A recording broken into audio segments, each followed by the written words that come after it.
Channel. How's it going? My name is Ted. Like, comment, subscribe, you know the deal. Throw that thumbs up. I'm super excited to be back and with another video. You guys have read the title, so here we go. The Iron Mind Mentality. Iron Mind Mentality. I've got an hour before I hit the gym, so I'm making this video about 10 minutes. So Iron Mind Mentality. As I was jotting down, writing some things, gearing up for the last moments of my semester, finishing up my undergraduate degree for business. Couple more classes got going on for the summer, so wow, we're almost there, halfway there, and it's been a journey, it's been a ride. I can't believe it's actually moved that fast. But this topic video is having the Iron Mind mentality and what that means to me and what it could potentially mean for you guys, and however you want to interpret it in the way that I talk about it, but having that Iron Mind mentality. So I have a couple things written down what that means, and this is the sum of things that I've been through in my life, life experiences that I had, battles I've been through, things that I've fought, and how this mentality has carried me through life so far here on my 21 years, and what this mentality could potentially do for you guys, and how I want to use it to teach other people as well. So, Iron Mind mentality, let's get to it. So, you guys have definitely watched people like David Goggins, business leaders like Tony Robbins. They all have that same disciplinary motivational content, like wake up every day, beat that alarm clock, rise up, get going, go after your dreams. You guys gotta stay strong within what you're doing. Yeah, all of that. You get the idea, you get the point. A lot of these influencers, they talk about the hustle culture and gearing up towards getting after it in life, and what that meaning of life is for a lot of people, and the value of working hard, and the value of going after what you want, to sum up. And I came up with my own distinct mentality, and that's the Iron Mind mentality. It first starts with value of hard work. And I grew up working with my hands, so I understand what the value of hard work means. I want to live the country life. I've established that before. And I grew up working with my father with my hands, anywhere from slamming down concrete on the ground, anywhere from building up fence posts in the backyard, doing work on my car. So real rough and tough blue collar type work. And that's how he grew up. So that generation has passed on. And I grew up working with parts of my hands and learning how to really understand the value of what that means.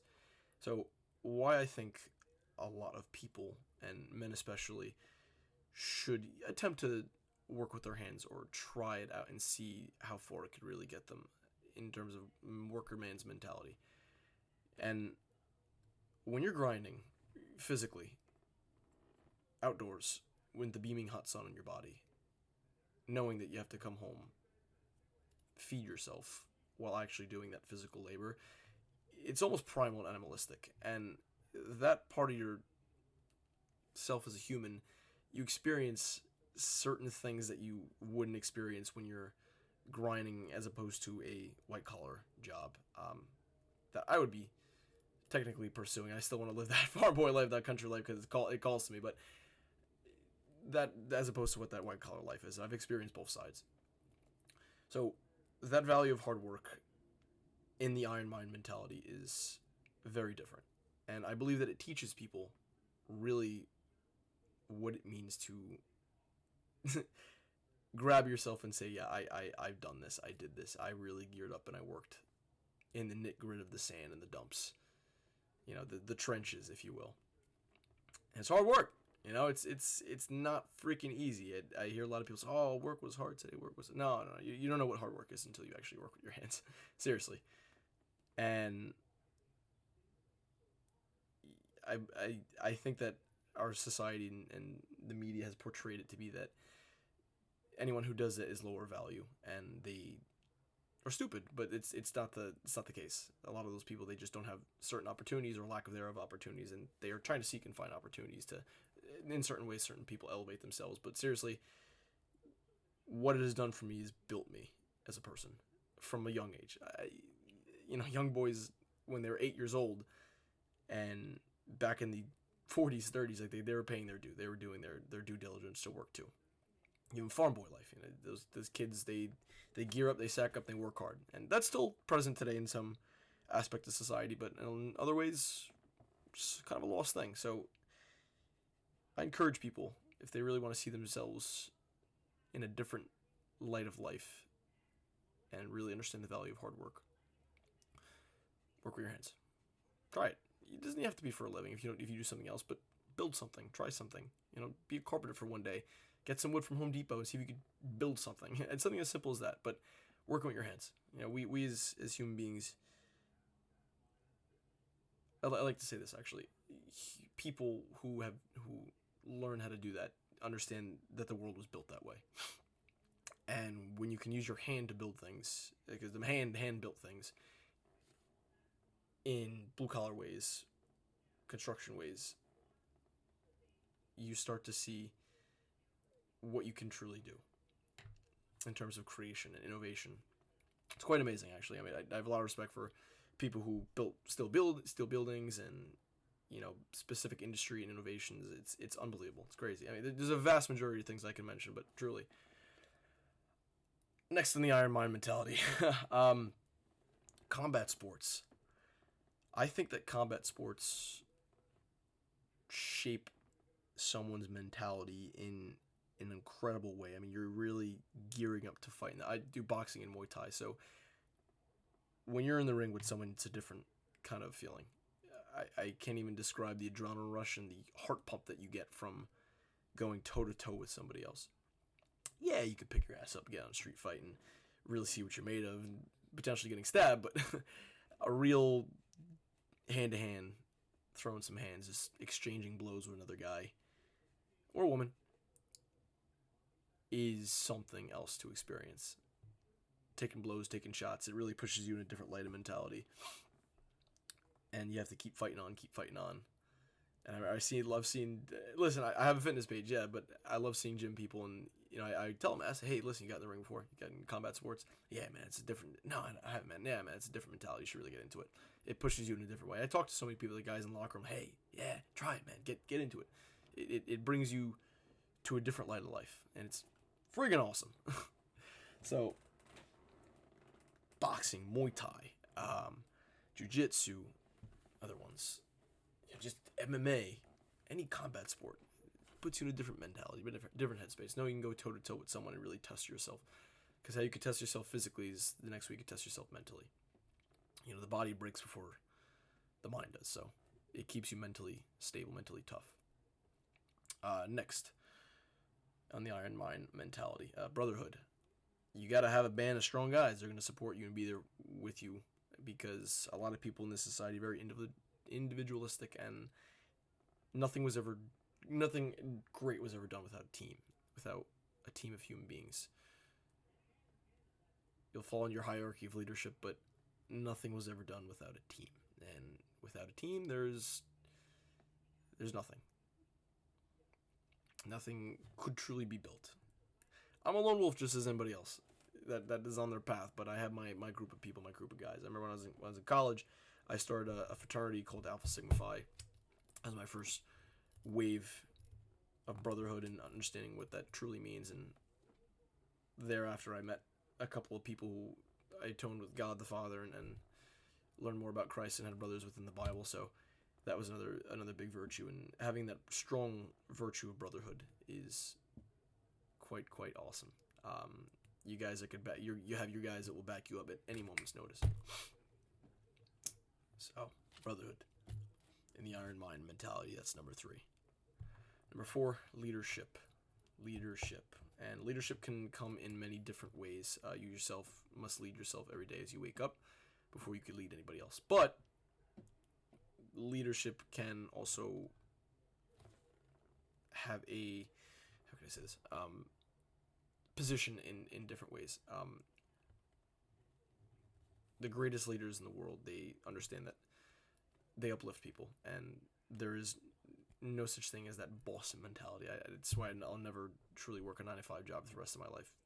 That leadership virtue is powerful, knowing that you uplift another soul and bring them higher and higher and higher as you have brought yourself to the next level is one of the greatest feelings.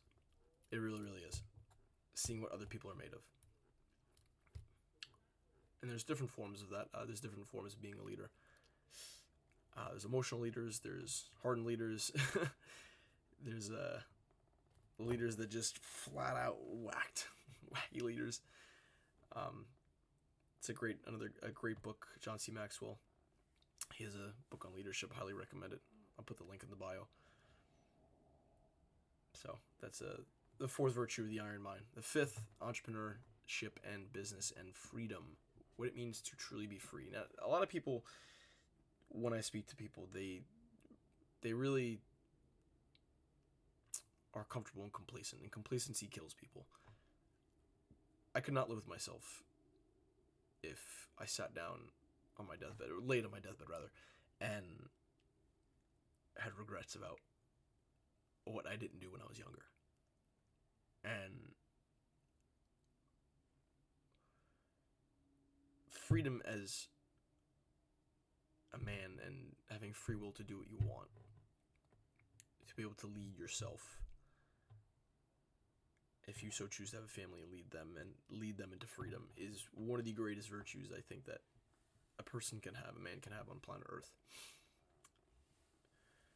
That's the fifth one, the iron mind. That one hits because I think that a lot of people, especially now in my age range, in Western culture, want that freedom because they see what the economy is doing. They see that having a career and a job is no longer stable, and that they must find a way out. And if you're not finding a way out, you'll be complacent, you'll be stuck.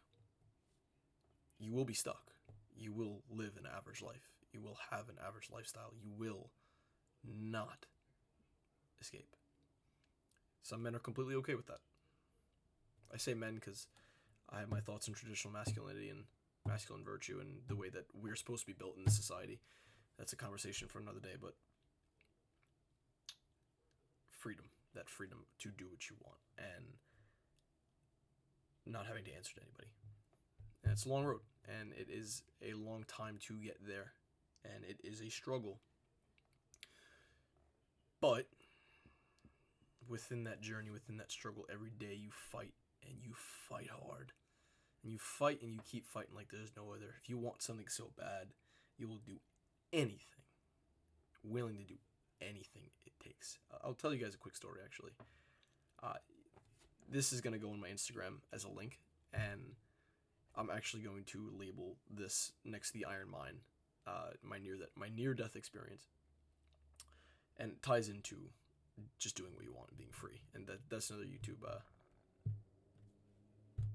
episode, channel, series, video, if you call it. Still getting the names right. And that ties in completely different with spirituality and living a certain life in the way that you want. But that freedom in entrepreneurship and business, I believe that people, no matter who you are, no matter what career you work, should aim to begin a business, should aim to start something in our arbitrage economy, whether it be online, as a side hustle, because one source of income just isn't going to cut for your life. You have to have multiple. You have to make that happen, or you will hedge against inflation. You'll never ever rise up. You'll never be able to have that specific amount of money to pay your bills. You'll never have a specific amount of money to travel and do what you want. I mean, what I'm saying, the options are endless. One source will never work. Companies used to be loyal back then. They're not now. You're not guaranteed something after school. Unfortunately, it's the society we live in. And now is what it is and we live in. So, having that freedom. I'm an entrepreneur. Yes, I have my business degree, but I always realized I was an entrepreneur when I was about 17 years old. And I had that dog mentality where I want to go out and go after what I want and just not sleep and get after it. Some of us are just built that way, where we just can't sleep at night thinking about this stuff. Sixth virtue of the Iron Mind mentality is being battle ready. Being battle ready.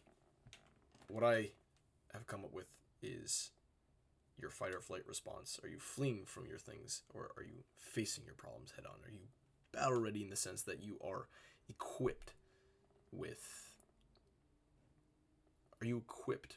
the necessary tools to go out and conquer? Mike Tyson used to study conquerors like Alexander Great and Genghis Khan, and these guys were some of the greatest. And when you're battle ready, you can face anything with any virtue head on. Any one of the other ones that I listed. So battle ready can in terms mean being ready for adversity, pain, suffering. The tools in your arsenal, what I meant by that is your mentality. You're only going to be thrown what you can handle, but sometimes when you're in a perplexed state of stress and pain, you're never going to be. And you can only hope that you will emerge stronger, because you never know what tomorrow brings. But being battle ready, in a sense, means being equipped with the strength and tolerance for pain and suffering. The tolerance for pain and suffering. You're equipped with the strength to handle those things. But as life moves on, adversity comes our way more and more and more. So, out of those, I think my favorite one is combat sports. I'm a big UFC boxing fan, so those are the virtues at which people would have in the Iron Mind mentality. Alright, guys?